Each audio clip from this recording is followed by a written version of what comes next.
జగన్ తనను తాను ట్రాన్స్ఫర్ చేసుకున్న ఓటమి ఖాయం. జగన్ కొత్తగా ఒక పథకాన్ని అమలు చేస్తున్నాడు. తన పార్టీ ఎమ్మెల్యేను ఒక చోట నుంచి మరో చోటకి మారుస్తున్నాడు. అంటే ఒక చోట పనికిరాని నాయకుడు ఓడిపోయే నాయకుడు మరొక చోట గెలుస్తాడని ఆయన అనుకుంటున్నాడు.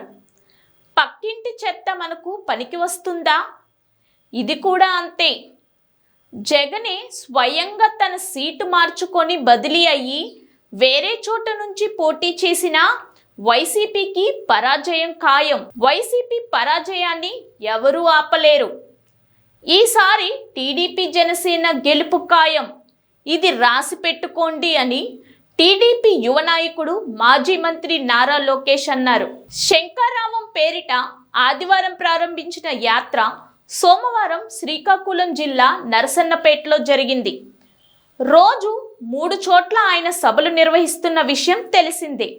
ఈ క్రమంలో నరసన్నపేటలో నారా లోకేష్ మాట్లాడుతూ వచ్చే ఎన్నికల్లో జగన్కు బుద్ధి చెప్పేందుకు ప్రజలు సిద్ధంగా ఉన్నారని వ్యాఖ్యానించారు. అదే సమయంలో దేశాన్ని వదిలి పారిపోయేందుకు జగన్ కూడా సిద్ధంగానే ఉన్నాడని, అందుకే సిద్ధం సిద్ధం అంటూ కామెంట్లు చేస్తున్నాడని వ్యాఖ్యానించాడు.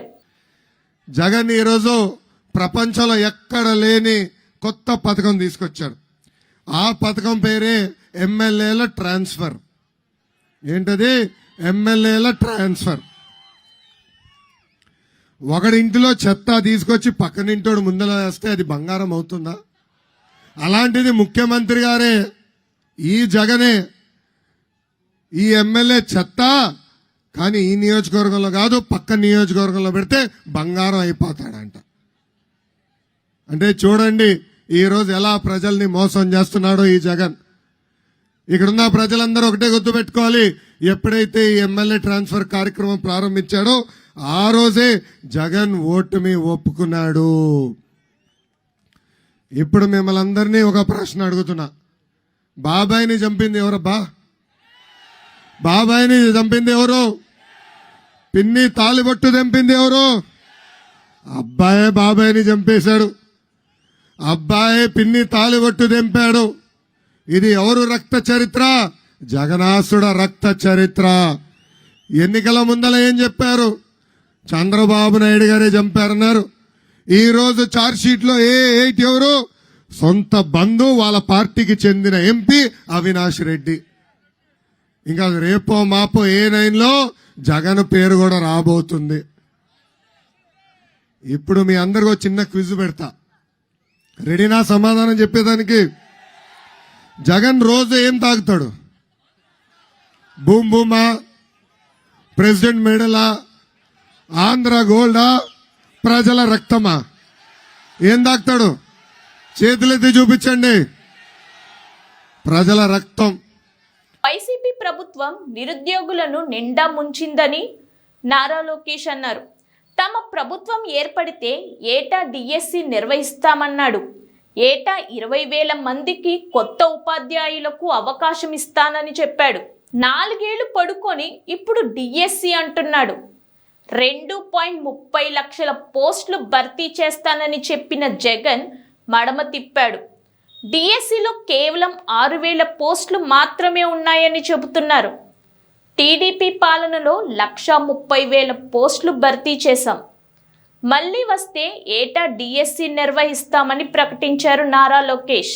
జగన్ దోపిడీకి అనేక ఉదాహరణలు చెప్పుకొచ్చారు నారా లోకేష్.